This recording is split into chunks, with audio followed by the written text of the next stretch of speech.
Hola a todos, ¿cómo están? Una vez más, bienvenidos a Epicentro. Esta es nuestra edición número 43. Y como ustedes ya saben, revisamos siempre la actualidad de lo que ocurre en Bolivia. ¿Qué tal, Gregorio? ¿Cómo estás?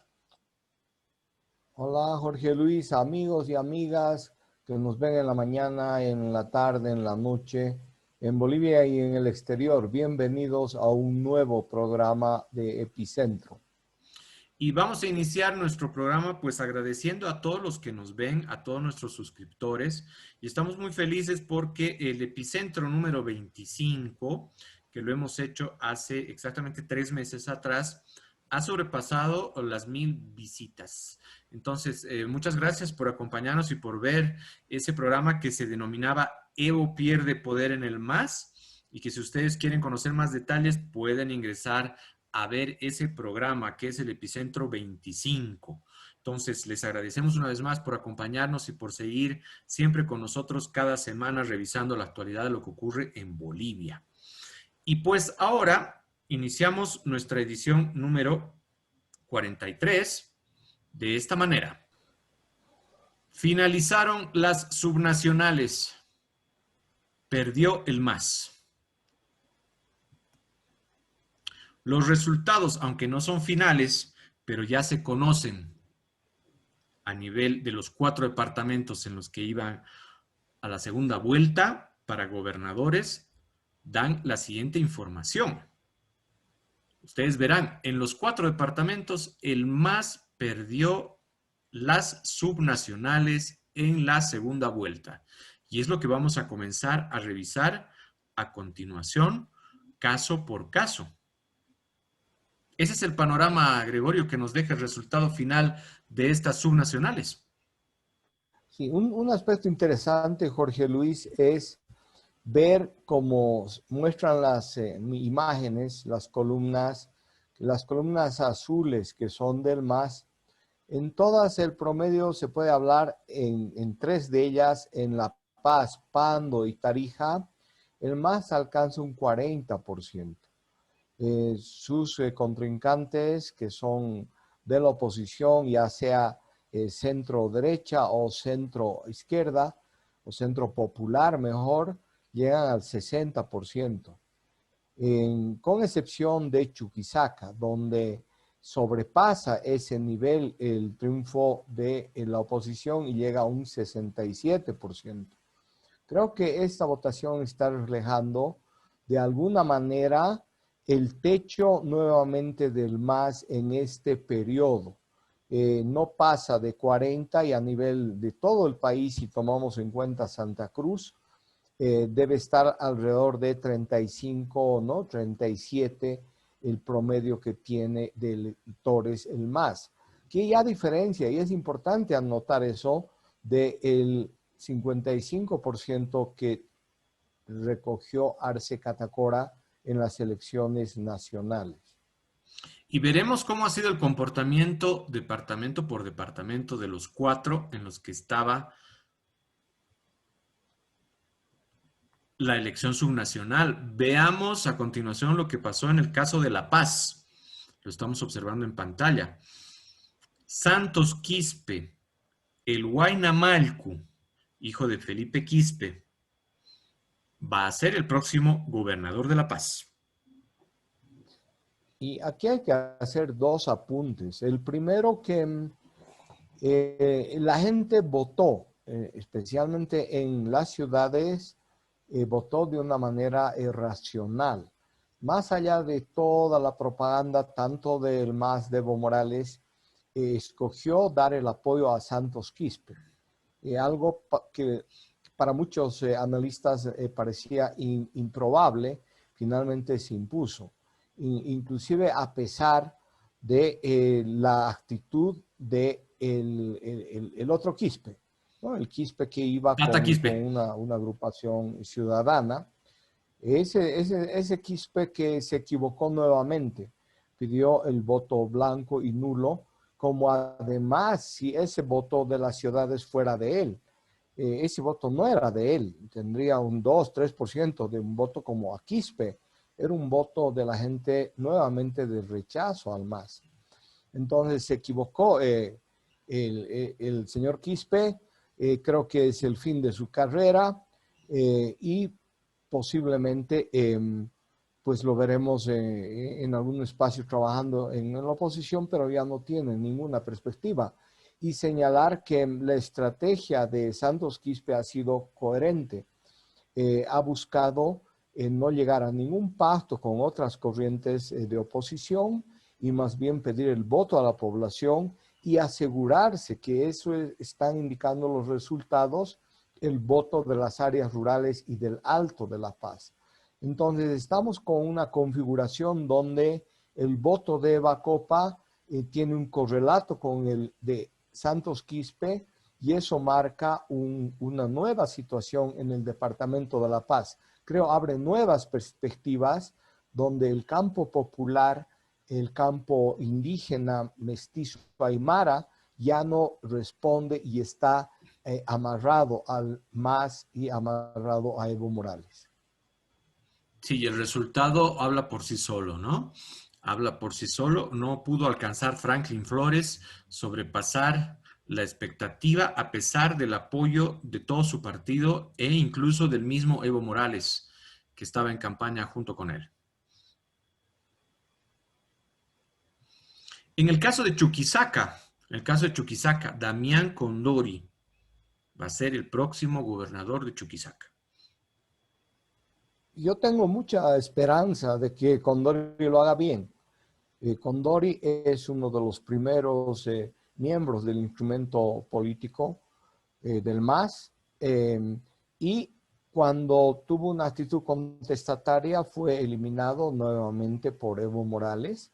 Se escindió uno de los primeros que siguió el mismo camino que ahora ha seguido Evacopa.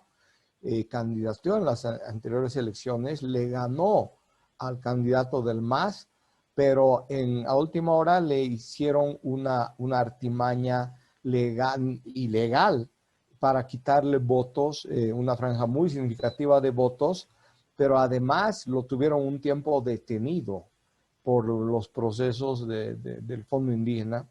Y entonces creo que es una persona que ha experimentado en carne propia y ha estado detenido, lo que significa estar en contra de Evo Morales, ha continuado en ese camino, creo, ha madurado, ha articulado alianzas con sectores de centro, como es el caso de Carlos Mesa en las elecciones nacionales, pero está siguiendo su camino y esperemos que sea un buen gobernador.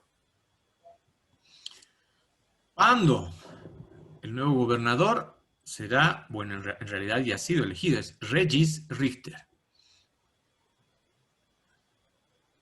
Lo paradójico de Regis Richter es que el MAS lo había elegido a Regis Richter. Era el candidato votado por las bases del MAS en Pando.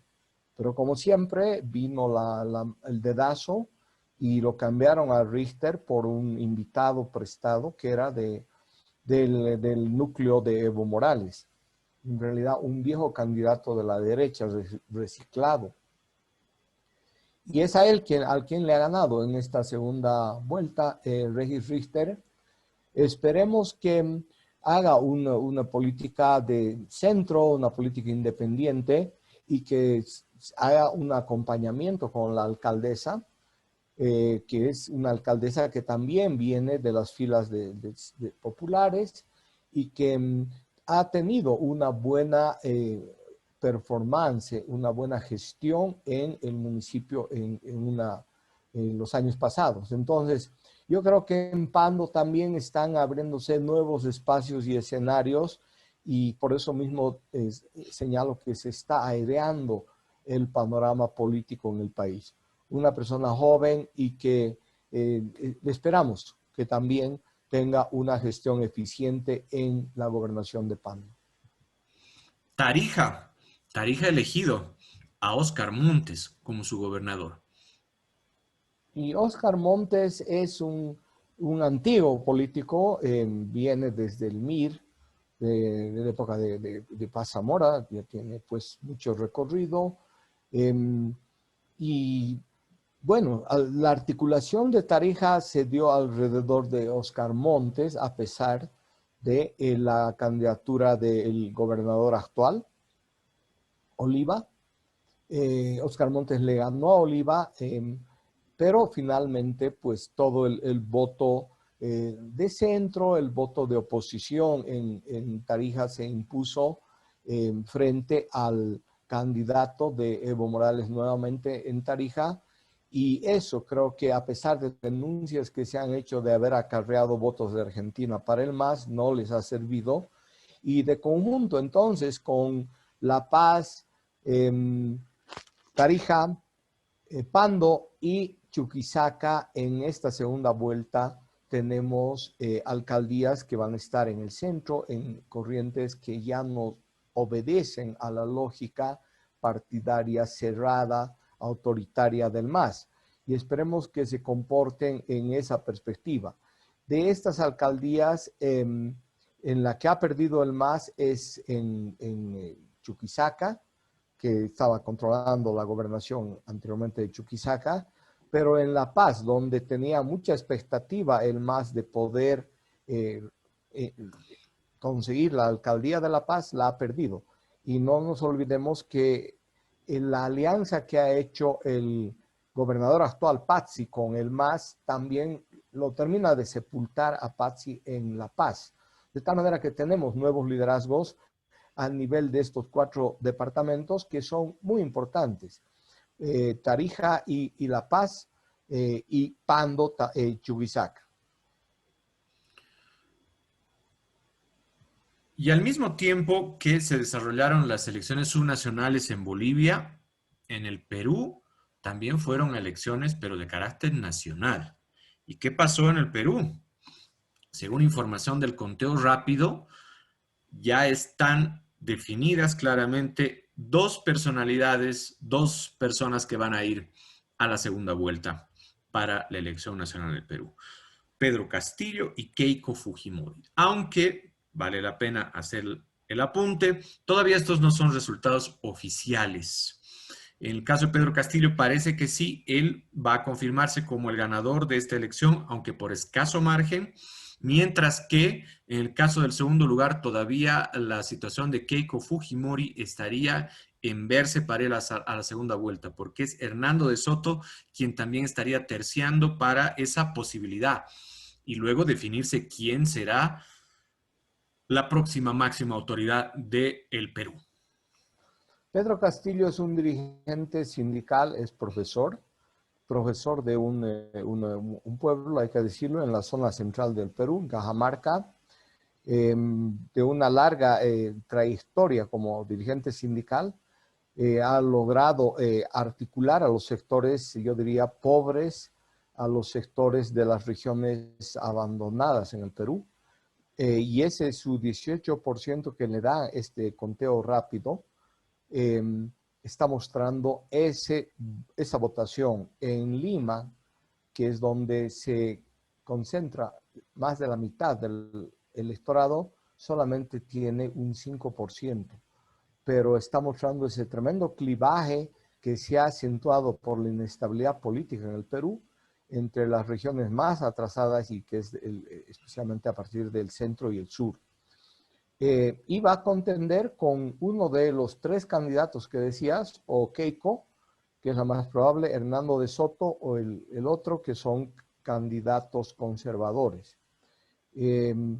Veremos qué performance tiene en la segunda vuelta, pero le va a ser muy complicado, creo, a Pedro Castillo poder recoger el voto de la Lima más urbana, la Lima más moderna a pesar de todo, y en todo caso está incierto el resultado de las elecciones en el Perú, pero que va a seguir con una inestabilidad muy grande, creciente, porque la votación en el Congreso está totalmente distribuida y no va a tener quien sea el presidente mayoría, va a tener el 10%, 15% a lo mucho de los parlamentarios.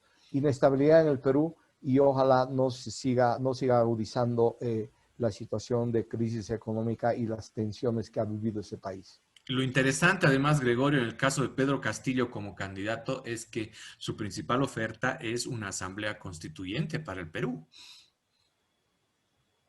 Sí, podrá remodelarse con una asamblea constituyente esa profunda inestabilidad. Está difícil. Las normas no resuelven los problemas de la construcción política de hegemonía.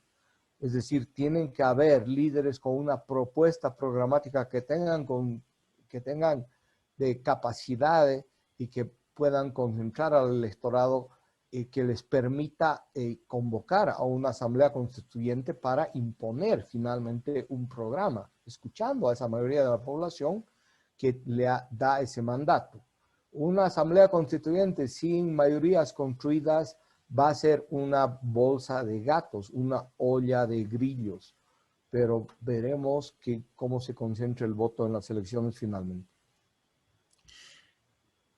Y al mismo tiempo que sucedía la segunda vuelta en Bolivia y estas elecciones en el Perú para ver quiénes van a ir como máximas autoridades, en el Ecuador también ocurría lo mismo. Y el panorama regional cobra real importancia porque en Ecuador ya existe un ganador. Luego de la segunda vuelta presidencial en el Ecuador, Guillermo Lasso es el nuevo presidente de Ecuador y ha logrado ganar la elección a Andrés Arauz.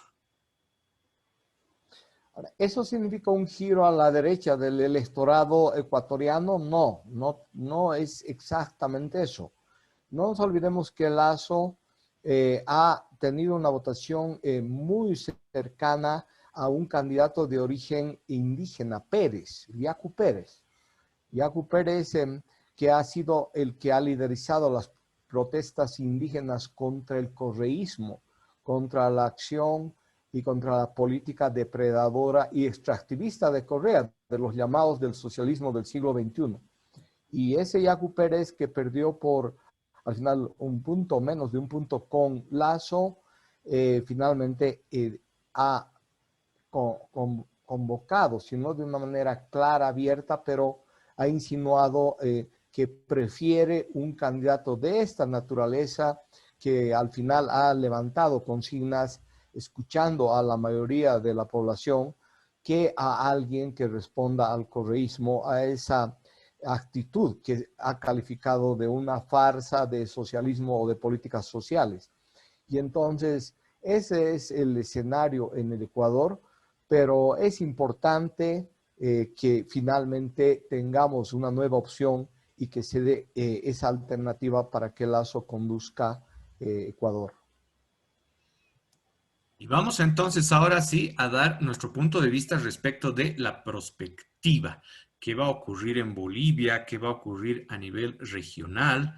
Luego de haberse conocido los resultados de las elecciones subnacionales. Si hablamos de perspectiva, hay que tomar en cuenta que hace 3 días Evo Morales lanzaba una nueva amenaza desde el trópico de Cochabamba, desde el Chapare. Evo Morales, no sé si ya intuyendo, conociendo que le iba a ir muy mal en estas elecciones, en esta segunda vuelta, ha lanzado una amenaza a sus jueces que se apresuren en condenar y meter a la cárcel a los pititas, a los que han estado en el proceso de oposición contra el régimen autoritario de Evo Morales. Y ha señalado concretamente que si la justicia hubiera actuado prontamente, Manfred Reyes Villa no sería alcalde, Arias no sería alcalde y tampoco sería gobernador Camacho. En otras palabras, que estarían presos. Esa ha sido la amenaza de Evo Morales, pero además atribuyéndose la condición de presidente que no tiene y faltando el respeto nuevamente a el presidente Arce Catacora, ha señalado que va a haber segundo aguinaldo este año. Ese es Evo Morales. Y De acuerdo, ese Gregorio, Evo, pero ¿qué va a pasar entonces ahora con los resultados ya conocidos en no, los 4 departamentos? ese Evo Morales ha sufrido un revés. Ese Evo Morales ha sufrido un revés con estas elecciones. Y la respuesta del electorado ha sido muy claro. Le ha dicho, no queremos los candidatos elegidos al dedazo, lo que equilibra la correlación de fuerzas. Y por eso hacía todo este antecedente para decir que en definitiva creo que este resultado tiene que ayudar a hacer un freno a estas pretensiones de Evo Morales. Hay un nuevo equilibrio y también es un mensaje a Arce Catacora que no puede ser un presidente sumiso. Y creo que fortalece a Choquehuanca. Y eso es importante en el país, lograr un mayor equilibrio frente a esta política de Evo Morales.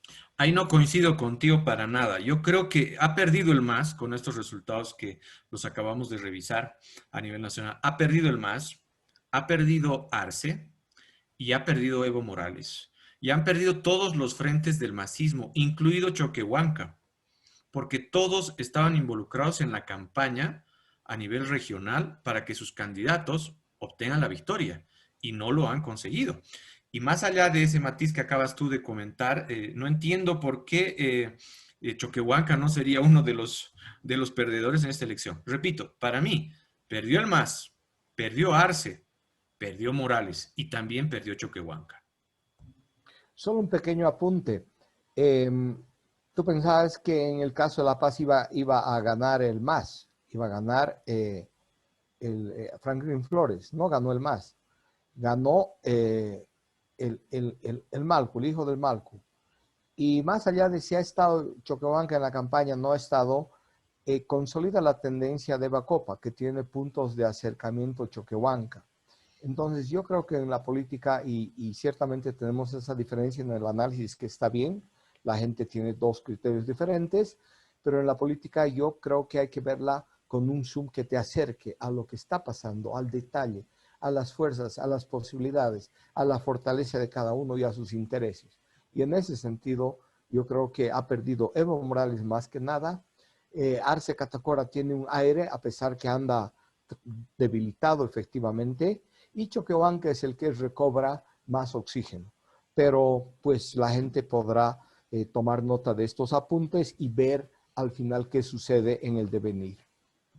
En ese sentido, Gregorio, ¿quién se alza o quién aparece como esa figura o esa personalidad política que puede hacerle frente real al masismo? ¿Quién puede ser ese líder o esa lideresa, ¿no? Que aparezca en el escenario nacional como alguien que puede enfrentarse al MAS? Faltan 4 años, es un tiempo para construir estos nuevos liderazgos. Primero hay que ver si se articula el frente Eva Copa Malcu, Santos Malcu, y si el Santos Malcu acepta el liderazgo de Eva Copa, que ese es un primer paso, que está también en función de la gestión de Eva Copa. Entonces es prematuro. Hay candidatos que quieren, uno puede querer ser el líder para ser próximo presidente, pero hay que ver si puede, si sus acciones le dan un capital político. Y no es de extrañar que en la propia fila esté el Manfred Reyes Villa, o en la propia fila siga el gobernador de Santa Cruz. Pero es cómo actúan, qué gestión hacen que les puede dar cierto chance para avanzar en ese sentido. En esta última semana, el que ha aparecido precisamente alzando la voz ha sido el alcalde paceño, el recientemente electo alcalde paceño, el Negro Arias. Y creo que hay que valorar eso, porque la única manera de enfrentarse a Evo Morales es con la frente alta y con mesura. Ha salido efectivamente Iván Arias, alcalde de La Paz, a decirle a Evo, frente a esta amenaza de que podrían haber estado presos o que podría todavía estar preso, que no se meta en lo que no debe, que siga haciendo lo que él sabe hacer, que es plantar coca y cosechar coca, y lo ha llamado a que continúe en esa labor, que siga en su chaco produciendo coca. Creo que ha sido una respuesta contundente la de Iván Arias. ¿Y cuál es la lectura que tenemos a nivel regional con lo que ha acontecido y con lo que ocurre en estos instantes, en estos momentos de manera paralela en el caso del Perú, en el caso de Ecuador? El caso de Ecuador marca una tendencia y creo es importante. Estábamos hace 3 años frente a la debacle clara de estos partidos alineados al socialismo del siglo XXI. Y la victoria de Fernández en Argentina les dio un respiro y esperaban con mucha expectativa que en el caso de Ecuador triunfe nuevamente el correísmo. Ha sido derrotado y eso frena la reestructuración de estas fuerzas y la forma agresiva como están actuando. Es el caso de Evo Morales en Bolivia, que Evo Morales ya no defiende los intereses del país, sino está jugando en función de intereses de la arena política de afuera, de Venezuela fundamentalmente. Y entonces creo que hay un equilibrio, hay tendencias más bien de centro o centro conservadoras que van a seguir apuntalando la democracia y es bueno para Latinoamérica. El caso del Perú sigue siendo complejo, como lo decía. Habrá que ver qué pasa en la segunda vuelta. Antes de eso, emitir un criterio es difícil, pero sí, la conformación del Parlamento totalmente disperso con varias fuerzas no plantea un escenario alentador y es más bien un caldo propicio para la corrupción, para que las fuerzas se alineen alrededor de quien les va a ofrecer el coteo. Y entonces eso es malo para la democracia. Dispersión de fuerzas es malo. Que estén en 2, 3 fuerzas es lo ideal para un diálogo y una interrelación democrática. Viene un nuevo aire en términos regionales. Estamos observando una nueva brisa en términos regionales respecto de la democracia. Yo creo que sí, con muchos obstáculos, comenzando por el caso boliviano, que había generado expectativa en América Latina y, por qué no decir, en Europa también, en el mundo democrático, los traspiés que está teniendo el gobierno y la presencia de Evo Morales creo que han empañado esa transición democrática en el caso boliviano, pero creo que esta victoria en el caso de las subnacionales que hemos analizado, y en especial en La Paz, Santos Quispe, Damián Condori en Chuquisaca, es alentador y eso ayuda también junto a esta victoria de Lasso a que nuevos aires democráticos de diversidad empiezan a ver en América Latina. Nuestra sección de las caricaturas, donde revisamos cuáles son las caricaturas más interesantes o que más llamaron la atención esta semana. Comenzamos a revisar el arte de Javier Menchaca. Vean ustedes, ahí lo tenemos como protagonista a Evo Morales. Evo Morales de futbolista, con un balón desinflado entre sus manos, con un texto muy claro: poder. El poder se le habría desinflado. Y miren qué interesante, del balón desinflado, donde dice poder, sale una mosca, ¿no? Sale una mosca. Y ustedes saben dónde están las moscas, por qué vuelan alrededor de ese balón desinflado. Lo vemos ahí a Evo Morales gritando y llorando. Y claro, la relación de verlo de futbolista a Evo Morales en esta caricatura es porque anunció esta semana que intenta generar una liga deportiva de fútbol en el Chapare, ¿no? Ese es un anuncio también que ha sido conocido de carácter público. La siguiente caricatura que observamos también del mismo Javier Menchaca hace alusión a quien ha sido recientemente electo como el nuevo, más bien dicho, gobernador del Departamento de La Paz, es Santos Quispe, que ahí aparece como el Junior, ¿no? El Junior. Y más arriba en las alturas lo vemos al recientemente fallecido Malcu. Y la figura que utiliza Javier para referirse al nuevo gobernador de La Paz es Condorito, el peculiar personaje chileno y conocido globalmente, Condorito, que lo asocia con Santos Quispe. Y finalmente revisamos esta última caricatura de Al Azar a propósito de Gonzalo Sánchez de Lozada y el juicio político que le llevan adelante en Estados Unidos y la sentencia que se ha confirmado una vez más a propósito de los 10 millones de dólares que tendría que pagar Goni a propósito de los hechos del 2003 en Bolivia. Y miren qué interesante, es Goni ahí ya bastante avejentado, por supuesto, y está llegando, si es que no ha sobrepasado los 90 años, y detrás de él está la justicia que le está metiendo mano al bolsillo, y por otro lado, con la otra mano, le está haciendo recuerdo sobre las muertes del 2003 en Bolivia.